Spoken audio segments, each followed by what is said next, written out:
Papa, where's Mama?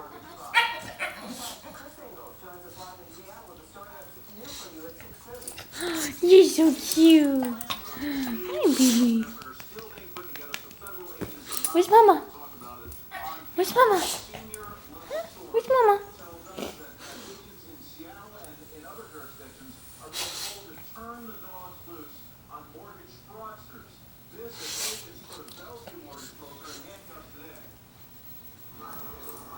Mortgage broker Christopher Brooks was back in Seattle federal court this afternoon, charged in an elaborate fraud this summer. FBI agents rearrested him this Bellevue morning this morning, saying he brazenly violated a pretrial order not to sell real estate. Went out and tried to sell this property.